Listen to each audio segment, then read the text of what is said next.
Faithful family expelled for believing, yet 40 miraculous events revealed God's incredible plan. In the 3rd year of Jehoiakim king of Judah, Nebuchadnezzar king of Babylon came to Jerusalem and besieged it. And the Lord gave Jehoiakim king of Judah into his hand, with some of the vessels of the house of God.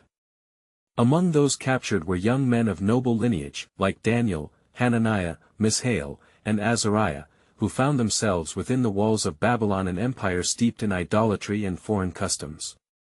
The air was thick with the scent of rich meats and wine from the king's table, each meal a gauntlet of temptation that could lead them away from their cherished faith. As the sun sank beneath the horizon, painting the sky in shades of fiery red, the children of Israel wrestled with their dislocation, longing for their homeland and the sanctuary of Jerusalem. Daniel's heart beat rapidly against the confines of his chest, his thoughts an orchestra of fear and conviction. What must our families have felt, uprooted from their homes, he pondered. The teachings of their ancestors echoed in his mind, urging them to remember their covenant with the God of Israel, to whom the temple felt like a distant memory now. In their modest quarters, Daniel gathered his friends to speak of the dilemma they faced. The king's decree intimidated the rich foods which, by their law, were deemed unclean. We cannot partake in that which defiles our faith, Daniel declared with steely resolve. The flickering lamp cast shadows of determination on their faces as they dropped to their knees in prayer, seeking strength from the God of their fathers. Each prayer was a plea for courage as they immersed their hearts in the essence of their heritage, yearning for divine favor amidst adversity. Please test your servants for 10 days. Let us be given vegetables to eat and water to drink, Daniel implored the chief of eunuchs, wishing to reveal their faith. The chief hesitated, fear evident in his countenance. He feared the king's anger should they appear diminished by their choice. But in Daniel's eyes, he saw an unwavering faith, a spark that tested the boundaries of his own belief. Before we continue with this incredible biblical account, I want to make sure you don't miss any of these powerful scripture stories. Click the bell icon and select all notifications. These biblical narratives have transformed countless lives throughout history. If God's word through this story is blessing you, please like and share with someone who needs to hear about God's faithfulness today. Tell me in the comments, which biblical story has most impacted your faith journey? I'm always amazed how God's word speaks to hearts across generations. Now let's continue with what the Lord did next. Days turned together as they dined solely on produce, their hearts aligned with fervent prayers. With each meal, they dedicated their sustenance to God, calling upon the prophetic voices of old, embodying their unwavering resolve against the backdrop of Babylon's opulence.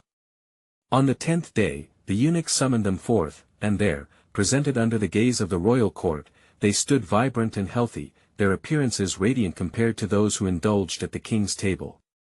"Your God is with you," the eunuch gasped, astounded by the testimony of their unyielding faith amidst a world filled with antagonism toward their beliefs. As Daniel and his friends found favor in the eyes of the king, they felt the pulse of divine providence. The challenges they faced were far from over, still, they remained watchful, attuned to the unfolding of God's greater plan and purpose. They realized that their stories were woven into a grand tapestry, leading them deeper into a kingdom that knew not their God yet awaited the echoes of his truth to resonate throughout its very heart. As shadows loomed over Babylon, they sensed a stirring of miraculous things to come, heralding a promise yet unveiled. In the days that followed, the 4 young men gained favor not only with the chief of eunuchs but also in the sight of King Nebuchadnezzar. Their unique wisdom and understanding set them apart, and soon they stood before the king to serve him, which was a great honor but also a grave responsibility. Chapter 1 of their lives in Babylon unfurled with the king's radiant court filled with musicians and sages. Nebuchadnezzar had gathered the best among the nations, hoping to compile wisdom to secure his reign. Yet, despite the overwhelming splendor, Daniel and his companions remained grounded in their devotion to Yahweh, the God of Israel. Day after day, they were allowed to attend the royal court, learning the language and literature of the Chaldeans. As the seasons passed, the king was plagued by troubling dreams that no one in his court could decipher. Fearful, he summoned all the wise men, magicians, sorcerers, and Chaldeans, demanding not only the interpretation of his dreams but also the dreams themselves. The wise men, overwhelmed and terrified, uttered in despair, no man on earth can reveal what the king demands. This decree cast a dark shadow over the palace, for the king's fury was swift and deadly. The order was issued to slay all the wise men of Babylon, including Daniel and his friends, for the decree applied to all who were deemed wise, thus sealing their fate in calamity. When Daniel learned of this decree, his heart grew heavy but not without resolve. Why is the decree so urgent? Daniel inquired of Arioch, the captain of the king's guard. With trembling lips, Arioch relayed the king's demand, and Daniel's spirit ignited with prayerful determination. He returned immediately to his friends, Hananiah, Mishael, and Azariah, urging them to seek mercy from God concerning this mystery, that they might not perish with the other wise men. Together, they bowed before the Lord, imploring him for revelation. The night fell, and silence surrounded their fervent cries. Suddenly, in a vision of the night, the secret was unveiled to Daniel. His soul surged with gratitude as he praised the God of heaven, singing, "Blessed be the name of God forever and ever, for wisdom and might are his." With renewed strength, Daniel approached Arioch and said, "Do not destroy the wise men of Babylon, take me before the king, and I will interpret the dream." With haste, Arioch brought Daniel forth to Nebuchadnezzar. "Are you able to make known to me the dream that I have seen and its interpretation?" The king demanded, his gaze piercing. Daniel replied, "There is a God in heaven who reveals secrets, and he has made known to the king what will be in the latter days." And so he recounted the dream of a great statue, whose head was of gold, chest and arms of silver, belly and thighs of bronze, legs of iron, and feet partly of iron and partly of clay. He illuminated the meaning, declaring the rise and fall of kingdoms, ending with a stone cut without hands that would crush all and establish an everlasting kingdom. When Nebuchadnezzar beheld his dream unravel before him, his heart trembled in awe.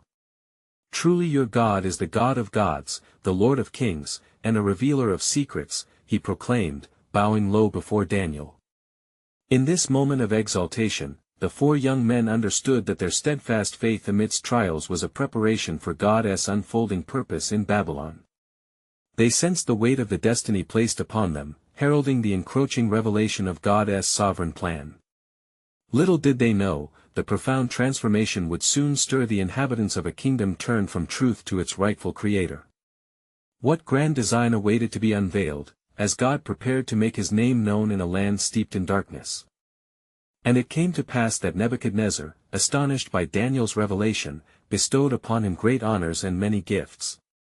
He made him ruler over the whole province of Babylon and chief prefect over all the wise men. And thus, Daniel, with a heart full of gratitude, did not forget his friends but requested from the king that Shadrach, Meshach, and Abednego be appointed over the affairs of the province of Babylon, for their steadfast faith had been a support unto him. In the days that followed, the four young men began to thrive within the court, their wisdom shining like the morning sun. But lo, not all within the king's palace rejoiced in their favor. The Chaldeans, filled with envy and malice, sought to undermine Daniel and his companions, whispering against them and turning the hearts of some against these loyal servants of the Most High God. Now it happened that the king erected a golden image, towering and magnificent, and commanded all the people, from every nation and language, to bow down and pay homage to it when the music played. Nebuchadnezzar declared, "Anyone who fails to fall down and worship will be cast into a burning, fiery furnace." So it was that the harp, the flute, the lyre, and all manner of instruments were played, and the people bowed before the image. Yet, amid the thronging multitude, 3 men stood firm, their hearts resolute like unshakable granite: Shadrach, Meshach, and Abednego. They would not yield to the king's command, for their devotion to Yahweh was greater than their fear of man. When the news reached Nebuchadnezzar, he was filled with wrath and summoned them to his presence. "Is it true, O Shadrach, Meshach, and Abednego, that you do not serve my gods or worship the golden image which I have set up? Now if you are ready, at the sound of the music, to fall down and worship, well and good, but if not, you shall be cast immediately into the fiery furnace. And who is the God who will deliver you out of my hands?" With courage unfaltering, they spoke to the king, "O Nebuchadnezzar, we have no need to answer you in this matter. If this be so, our God whom we serve is able to deliver us from the burning fiery furnace, and he will deliver us out of your hand, O king. But if not, be it known to you that we will not serve your gods or worship the golden image that you have set up." The king's fury blazed hotter than before, and he commanded that the furnace be heated 7 times more than it was usually heated. Strong men were summoned to bind Shadrach, Meshach, and Abednego and cast them into the flames. Yet, even as the soldiers took them to the mouth of the furnace, the atmosphere shifted, and a divine peace surrounded the 3 men. Unfazed, they were cast into the searing heat, but God's hand was upon them, preserving them. Then Nebuchadnezzar rose in haste and, astonished, declared to his counselors, "Did we not cast 3 men bound into the fire? Look! I see 4 men unbound, walking in the midst of the fire, and they are not hurt, and the appearance of the 4th is like a son of the gods." In that moment, the king approached the door of the burning furnace and called out, "Shadrach, Meshach, and Abednego, servants of the Most High God, come out." And they emerged from the fire, unharmed and unscathed, with not even the smell of smoke upon their garments. This miraculous event transformed the heart of Nebuchadnezzar. He praised the God of Shadrach, Meshach, and Abednego and issued a decree throughout his kingdom, stating, "There is no other God who is able to rescue in this way." And thus, the actions of these faithful servants revealed not only the power of their God but also foreshadowed the coming days when God would again deliver his people. What other wonders would spring forth in his grand design, as the sovereignty of God was made manifest against the backdrop of Babylon's glory? The unfolding of his plan was but begun, as nations would learn of his strength and unyielding love. What awaited in the chapters yet unwritten? Now, after this great deliverance, a new restlessness stirred in Babylon. King Nebuchadnezzar, though transformed by what he had witnessed, remained a man of pride and ambition. The words of Shadrach, Meshach, and Abednego, declaring their loyalty to the Most High God, echoed in the corridors of the palace, leaving an indelible mark upon his heart. Yet still, he sought to display his power and glory throughout the kingdom. In the days that followed, the king convened a council of all the rulers and influencers of Babylon, proclaiming a period of feasting and celebration. "Let us honor the strength of our empire," he declared. "For our gods have been generous unto us, bringing us victory and splendor." As the banquet stretched late into the night, many hearts grew heavy with a sense of foreboding, for they knew the true power resided not in the statues of gold but in the God of creation. Meanwhile, Daniel, who had found favor and wisdom in the king's court, remained steadfast in prayer and supplication before the Lord.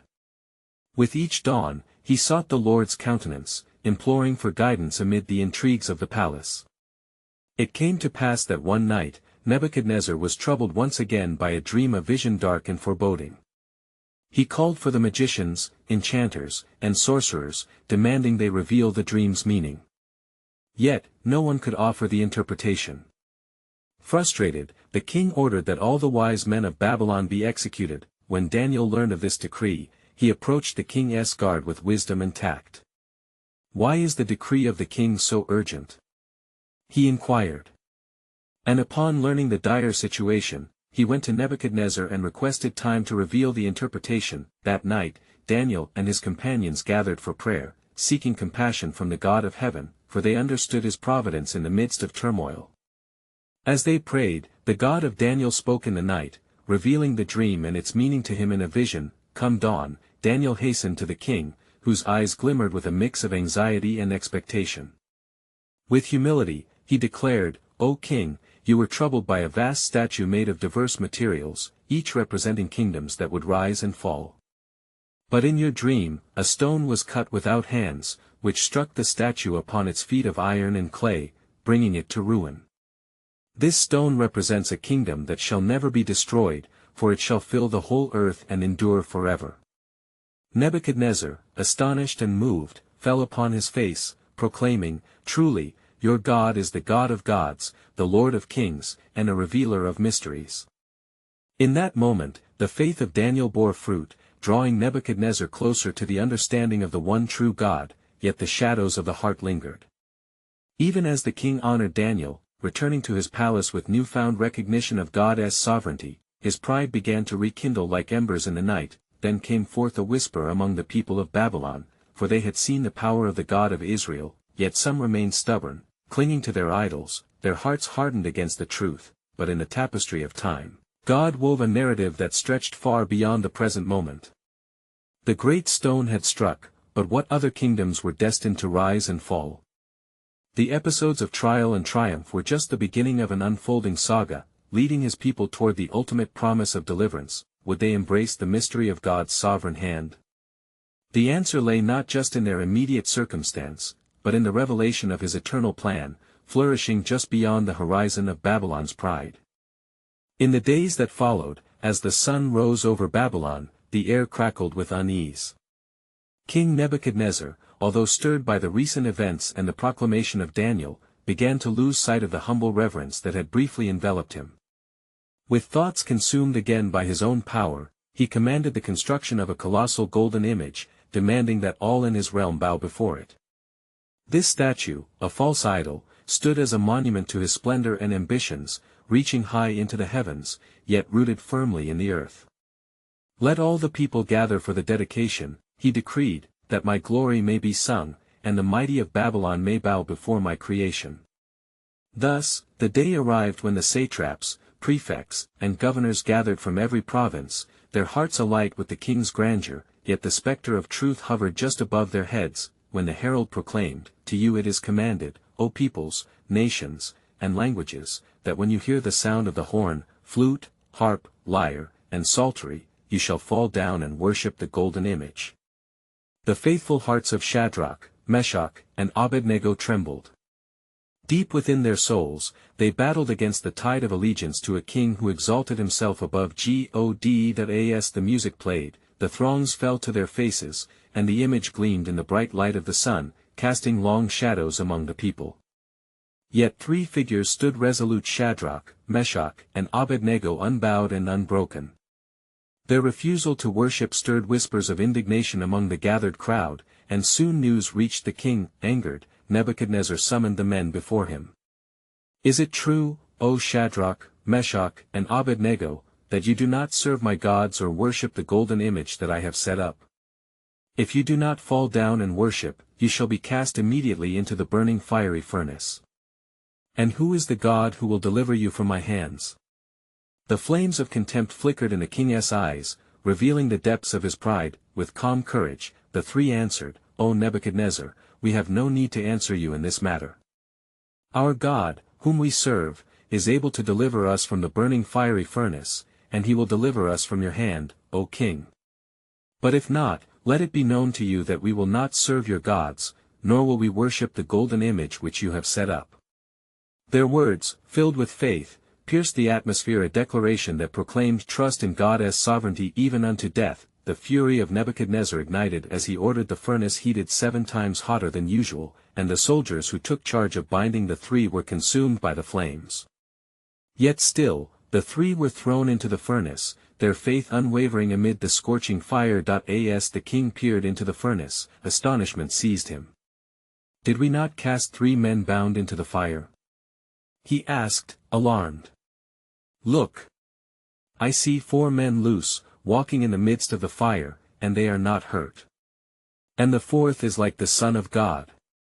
In that profound moment, God's presence amidst the flames transformed the dire circumstances into a testament of his power. With a trembling voice, Nebuchadnezzar approached the furnace, calling to the men, "Shadrach, Meshach, Abednego, servants of the Most High God, come out." And as they emerged, not a hair was singed, nor did they smell of smoke. The king, humbled yet undeniably moved, proclaimed, "Blessed be the God of Shadrach, Meshach, and Abednego, who sent his angel and delivered his servants who trusted in him.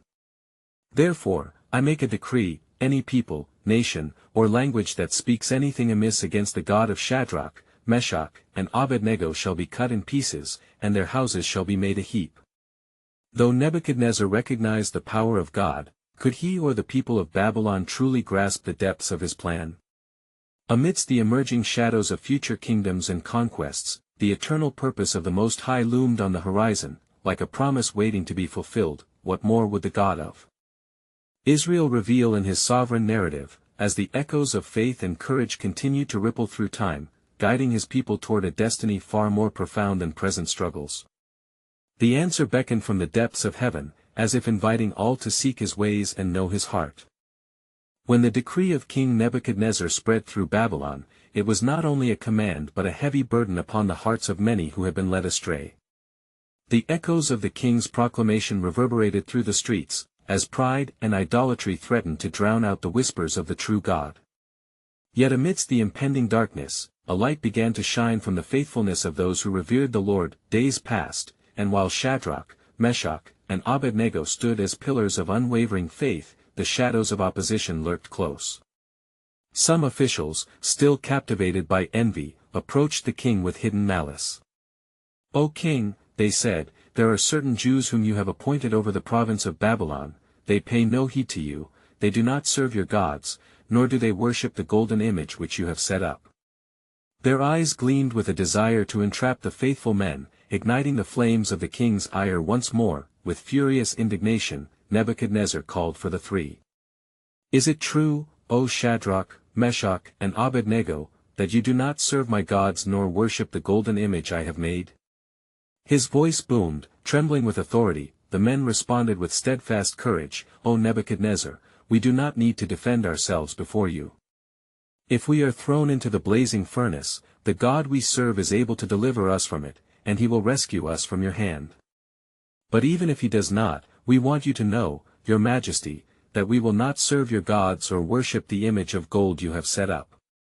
Their declaration of loyalty not only echoed through the chamber but rang forth in the heavens, resonating with the faithfulness of ancient patriarchs. The king, seeing their defiance, was filled with rage. He commanded the furnace to be heated 7 times hotter. The heat became unbearable, as the flames danced like furious spirits, consuming the soldiers who approached the mouth of the furnace. Yet the 3 faithful friends were bound and cast into the inferno. In the midst of the flames, an extraordinary scene unfolded. The heat that seared the skin of others became a gentle warmth around Shadrach, Meshach, and Abednego. They walked amid the flames, unharmed and supported, enveloped by a presence unlike any before, a divine companion, akin to the very Son of God. As Nebuchadnezzar peered into the furnace, his astonishment was palpable. "Did we not cast 3 men bound into the fire? Look! I see 4 men loose, walking in the fire, and they are not hurt, and the form of the 4th is like the Son of God." His words trembled as he witnessed the miracle unfold, a glimpse of divine intervention melting the boundaries of his understanding, summoning them forth. The king's voice trembled with newfound reverence. "Shadrach, Meshach, Abednego, servants of the Most High God, come out, and come here." When they emerged from the furnace, not a hair on their heads was singed, nor were their garments scorched. The smell of fire did not cling to them. The witnesses gasped in wonder as they beheld their miraculous preservation. Now humbled, Nebuchadnezzar proclaimed, "Blessed be the God of Shadrach, Meshach, and Abednego. He has sent his angel and delivered his servants who trusted in him." He recognized that the God of the 3 men was the true God. And he, in an unexpected turn, declared to the people, "Any people, nation, or language that speaks against the God of Shadrach, Meshach, and Abednego shall be cut in pieces, and their houses shall be made a dunghill." Yet, even in Nebuchadnezzar's acknowledgement, something deeper remained unfulfilled. His heart still wandered, still grasping for a complete understanding of the sovereign Lord, who moved silently in the depths of his soul. As the embers cooled and new whispers filled Babylon, the covenantal promise of God lingered heavily in the air. What more would the Lord reveal in the unfolding of this divine narrative? How would he use these events to prepare the hearts of his people, leading them toward a destiny drenched in faith and, perhaps, a deliverance far beyond earthly kingdoms? The answer twinkled in the distance, like a star heralding the dawn. The stirrings within Babylon transformed into a profound reverberation as news of Shadrach, Meshach, and Abednego's divine deliverance spread like wildfire. People gathered in hushed circles, murmuring about the power of the one true God, whose authority far exceeded the might of the king and his idols. The accolades of Nebuchadnezzar still echoed across the land, but beyond the surface of admiration, a seed of transformation began to take root in the hearts of many. Meanwhile, Daniel, who had been at a distance, was alerted to the events that had unfolded. He recalled the vision and dreams that the Lord had bestowed upon him, affairs of great consequence that spoke of nations and their destinies. As the prophet prayed, seeking understanding, a heaviness settled upon him, and he sensed that this was not merely an occasion for exaltation but a binding thread in the wondrous tapestry of God's sovereign design. One evening, the king, overwhelmed with a blend of awe and confusion, sought to gather the wise men of Babylon. "Call forth the magicians, enchanters, and sorcerers," he commanded. "I must seek answers these men will not provide." His desire for wisdom fueled an urgent quest. As he sat among people of great learning, he couldn't shake the feeling that the events were prophetic, hinting toward greater revelations of power. Many of his advisers, though wary, sought to satisfy the king's inquiries. However, their counsel remained clouded. "Tell us, O king, what purpose the deliverance of these Hebrews bears?" queried one, though his heart trembled lest his own words betray him. Nebuchadnezzar, clutching the edges of his throne, replied, "These men serve a God who must be understood. Perhaps this will show me the path." As days turned into weeks, a twisted tension arose in Babylon. The evidence of the king's proclamation lingered in people's hearts, and some began to resist their old ways, believing the God of Israel's authority was unparalleled. Yet enemies within the king's court whispered lies, sowing seeds of discord. They sought to diminish the works of God, but those rooted in faith began to rise. Amidst this turmoil, the Jewish community in Babylon clung tightly to their faith. They gathered to pray, recounting the marvelous deeds of God and affirming their allegiance amidst uncertainty. The fear of the king was overshadowed by a deeper reverence for the Creator. Daniel's voice rose above the congregation. "Let us not forget his promises. For he has said, when you pass through the waters, I will be with you, and through the rivers, they shall not overflow you." Awakening to the truth, a remnant of believers began to emerge. They no longer wished to conceal their allegiance to the true God. Each prayer became a fuse lighting the flame of courage, and strong in their convictions, the faithful sent forth cries of hope and deliverance. In the monarch's palace, new dreams plagued Nebuchadnezzar, a towering tree that sheltered all, only to fall, with its roots left naked. He called for Daniel, realizing there were answers he could not comprehend. As Daniel stood before him, the weight of prophetic revelation rested on his shoulders, entrusted with the soul of a king. In the palace chamber, a holy silence enveloped them, as if the heavens paused in suspense. The burden of Nebuchadnezzar's heart would soon collide with God's sovereign plan. How deep were the mysteries that awaited revelation? How would the triumph of faith over fear chart the course of nations, reshaping destinies both near and far? The time was drawing near for the unfolding of God's purpose, a purpose that might encompass not just Babylon, but the entirety of the world, a promise woven in the fabric of eternity, yet still shrouded in divine mystery. As the dawn broke upon Babylon, the shadows of unease settled heavier upon the heart of Nebuchadnezzar. The dream that haunted his nights echoed in his thoughts, its implications loomed larger than any threat he had ever faced. Summoning Daniel once more, the king declared vehemently, "I command you, bring forth the interpretation, for I am consumed by the vision and its portents." Daniel approached the king, fixing his countenance with deep reverence. He sensed that the hand of the Almighty was at work. The dream was not merely a riddle but a divine message, intricately woven into the fabric of history. "O king, the Lord has granted you a glimpse of his sovereign will. The tree you saw, mighty and tall, reflects your own reign and the majesty you have known." Nebuchadnezzar listened intently, his heart pounding with a mixture of hope and fear, as Daniel continued, "But the decree went forth that the tree be cut down and its branches stripped away, leaving only the stump. This signifies what the Most High has ordained for you, for pride has taken root in your heart.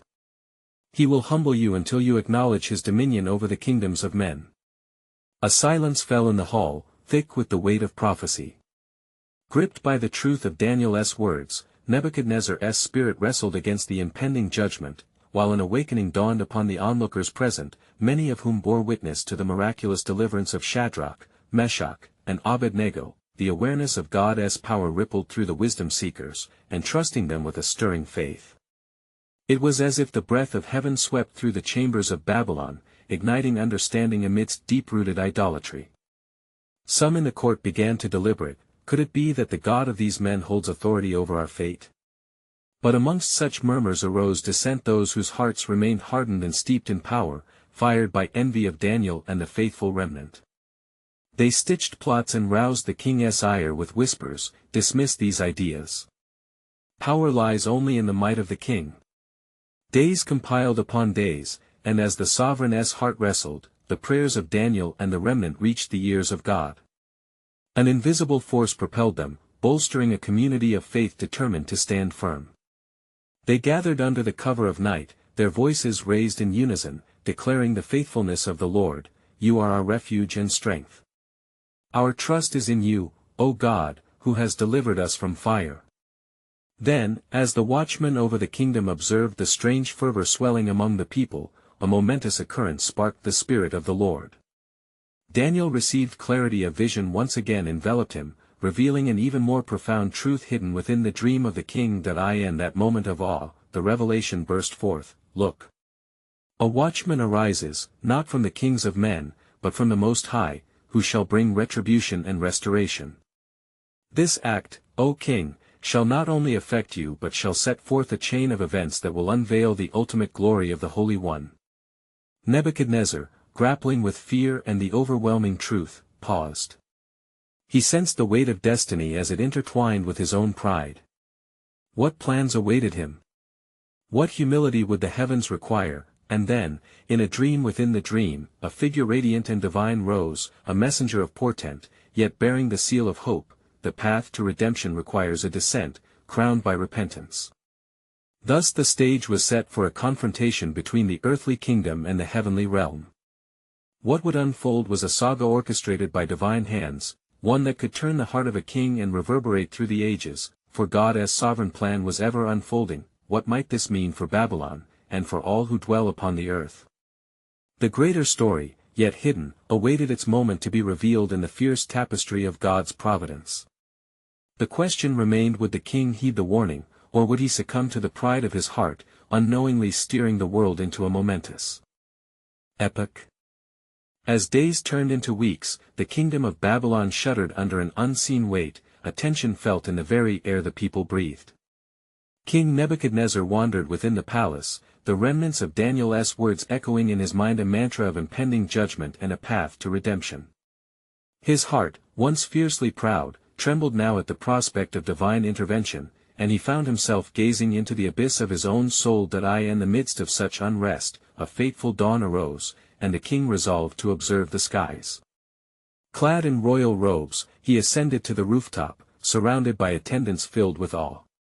There, beneath the heavens painted with the blush of morning light, Nebuchadnezzar pondered the vastness of creation. As he stood alone, enveloped by silence, a sense of dread washed over him, a shadow creeping at the corners of his mind. "I am the King of Kings," he murmured to himself, attempting to quell the rising tide of uncertainty. Yet deep within, a question festered: is mortal power enough against the will of the Almighty? As if in answer to his unspoken query, visions began to swirl in the depths of his heart.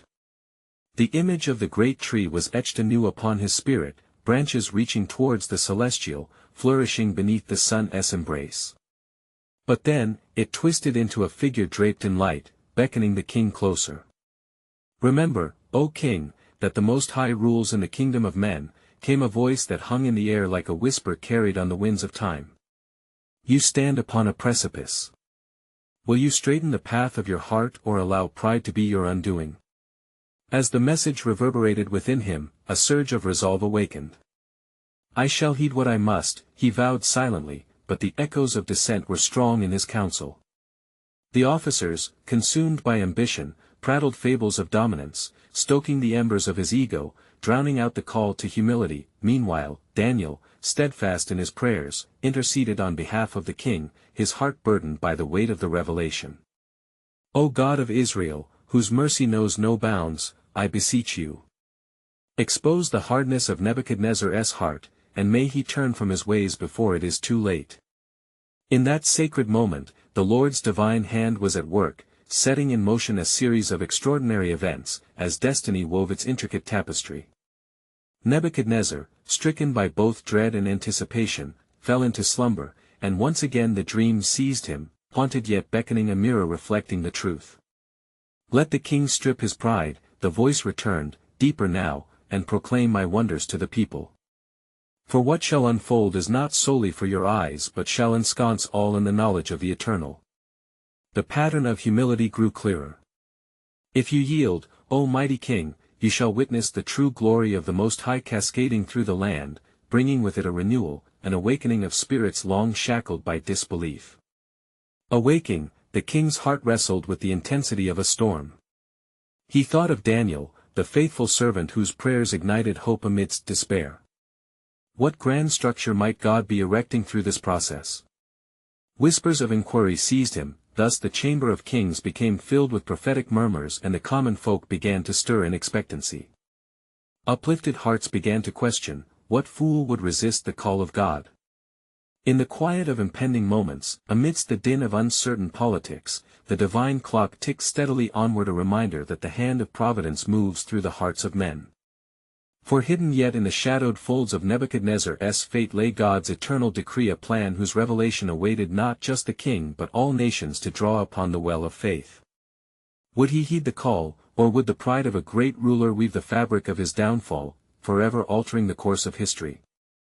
The answer loomed just beyond the veil, waiting for its day of unveiling. And so, the burden of destiny weighed heavily upon King Nebuchadnezzar's heart. The visions, divine and profound, wove through his soul a compelling call to surrender. Days turned to weeks, and yet, pride, like a relentless shadow, clung to him, whispering assurances of dominance over the nations. Each dawn brought forth silence, a symphony of uncertainty, as the king stood upon the towering walls of his city, watching as the sun cast its golden hue over the lands he considered his empire, but lo! The whisper of God did not cease. The faithful remnant among the people, encouraged by the miraculous works that unfolded, began to speak of Yahweh's power. They gathered in faithful unity, invoking his presence in praises and prayers, causing a growing ripple across Babylon, one that reached even the king's ears. Is it possible, they murmured to one another, that the God of Daniel and his friends is indeed the true God? Meanwhile, Daniel prayed fervently, driven by the urgency of his heart. O ruler of heaven and earth, he cried, unveil the depths of the king's spirit. Show him the truth that he may turn from his pride and embrace the redemption you offer. His prayers ascended like incense, mingling with the faith of his brethren, each pleading for God's grace to grip the king's heart. Then came that fateful day, a day etched in the annals of heaven, when the king's pride reached its zenith. Striding through the gardens of his palace, with breathtaking views of the city he had built, Nebuchadnezzar gazed out and spoke aloud, Is this not great Babylon, which I have built by my mighty power and for the glory of my majesty? But as the words lingered in the air, a voice from heaven resonated, cutting through the facade of his arrogance. O King Nebuchadnezzar, this decree is issued against you, your kingdom is departed from you. You shall be driven from men, and your dwelling shall be with the beasts of the field. Instantly, as if the fabric of reality shifted, Nebuchadnezzar fell silent, the weight of his pride crumbling around him. In that moment, the king was cast into a realm of desolation, a wilderness stripped of the crown he loved more than the Creator. As the days turned into seasons, Nebuchadnezzar wandered like a beast, plagued by madness, understanding only now the fragility of the throne in the presence of the Most High. Yet in his heart of hearts, God had not forsaken him. In the depths of despair, the Almighty was molding him, refining him like gold in a fire. Remembering the words of truth spoken by Daniel and the steadfast faith of those young men, the king's spirit began to awaken amidst his degradation. Seasons turned again, and after 7 years of wandering, the moment of restoration dawned. His eyes were opened, and he finally recognized the authority of God who rules over the kingdoms of men. I exalt the Most High and praise and honor him who lives forever, he declared, his voice trembling with awe. For his dominion is an everlasting dominion, and his kingdom endures from generation to generation. At last, liberated from the chains of arrogance, Nebuchadnezzar was restored not only to his throne but to the understanding of his rightful place beneath the sovereign God. He embraced a grace that flowed like a mighty river, teaching the people of Babylon about the true power of the Almighty. Blessed be the God of Shadrach, Meshach, and Abednego. He has delivered his people and deserves honor above all else, he proclaimed boldly across his kingdom, and so it came to pass that the land once filled with pride began to reflect the light of truth. Hearts turned, many choosing to follow the one true God.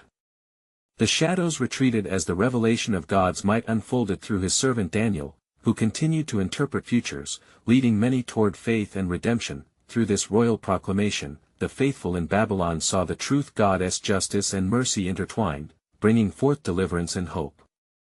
The remnant arose, strengthened in their convictions, emboldened to proclaim their faith amidst the ashes of idolatry. What began as adversity transformed into a powerful testimony, illuminating the hope for generations to come. God's sovereign plan was fulfilled, a promise not just for one man, but for nations, as faith took root amid the ruins of pride. Now, dear friends, let this conclusion whisper to your hearts the call to believe, to trust, and to declare, "You are our God, and we will follow you." It is a testament echoing throughout time, inviting all to partake in the eternal sovereignty of our Creator. In your own life, will you stop and witness the glory of God? Will you share this message of hope and deliverance? This is the moment to help spread biblical truth. Subscribe immediately to the channel to not miss the next powerful biblical stories that can change lives. Leave a like now to help spread God's word through the algorithm, ensuring that many may come to know His love and grace. Comment below your spiritual reflections and let us know how this biblical story has impacted your faith journey. Lastly, share instantly this video with at least 5 friends who need to hear God's truth. Do not wait even 1 more second to share this powerful testimony. Only true believers understand the importance of supporting biblical content through these actions to reach more souls for Christ.